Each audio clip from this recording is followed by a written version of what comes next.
Hi, I'm Grant Matterson and I'm here today with Rob Rigg at Rigg Conveyancing. Today we're going to answer an important question that people may ask when purchasing a property. And that question is, for our local conveyancing expert Rob, is why would someone sign a 5-day cool-off exchange of contracts or sign a 66W certificate or a combination of both? So Rob, can you tell us a bit about this? Sure. So I guess starting with the difference between what is a cooling off period and what is a Section 66W certificate, which is an unconditional exchange. Going into the differences of those two, starting off with a cooling off period. So basically a cooling off period is where you would exchange with the benefit of having 5 business days. Okay. Is there a length to that, or is 5? It's 5 business days, commencing from the date contracts are entered into. That will allow the buyer the benefit of having those 5 business days to do their due diligence and get their finances all 100%. With a cooling off period type of exchange, you basically pay a 0.25% of the purchase price deposit. Then you've got the benefit of those 5 days, as I mentioned, to do your due diligence, getting any pre-purchase inspections, finances sorted out.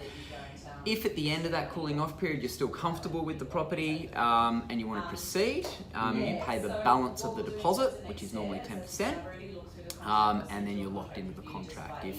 If you want to rescind, which is basically pulling out of the contract, you can do so, but you do forfeit the initial 0.25% deposit. Sure. So exchanging with a cooling off period is a great way of securing a property very quickly.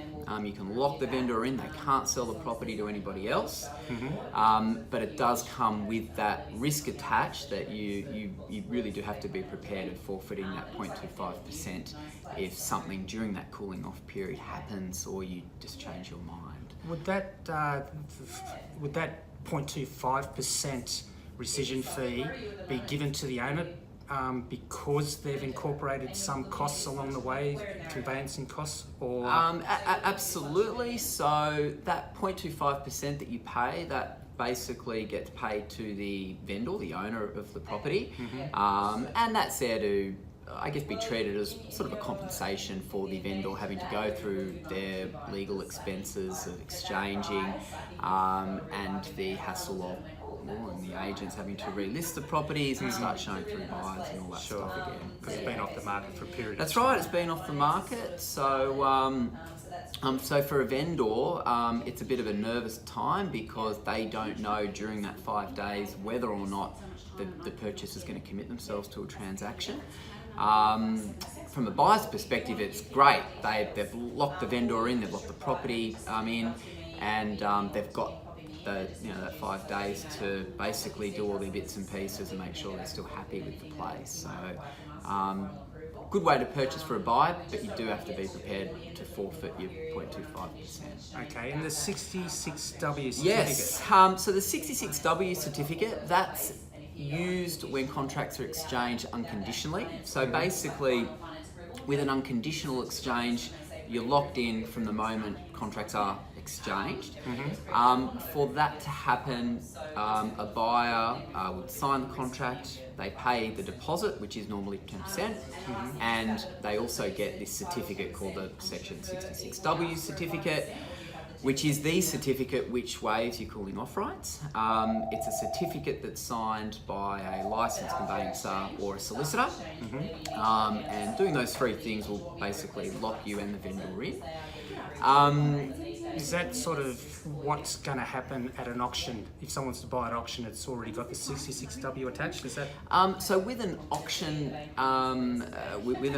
basically when contracts are exchanged, it is exchanged under almost identical terms. It is an unconditional exchange. 100% locked in. With an auction, that's a little bit different. You don't actually need a Section 66W certificate. At an auction, you're automatically locked in without that certificate being issued. So, yeah, if you are exchanging unconditionally, you want to make certain as a buyer that you are 100% committed to the transaction. You basically really want three things sorted out.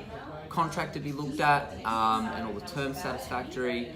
You want to make sure that all your pre-purchase inspections are carried out and they're satisfactory.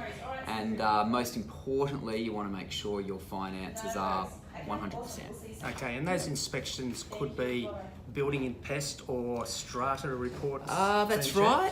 There's a range of different inspections that you want to do depending on the type of property that you're buying. Generally, if you're buying a house, you want to do building and pest reports. For a unit, you want to sort of focus on getting a strata inspection report. That's a very, very general guide. There's a lot of other types of inspections you can get for both types of properties. But generally, that's what you're looking at. Okay. Well, Rob, I'd like to thank you for bringing clarity to all this information. And if anyone would like to get in touch with Rob and his team at Rigg Conveyancing, you'll find the details below. I'm Grant Matterson at LJ Hooker Narrabeen. Good on you. Thanks, Grant. Hey.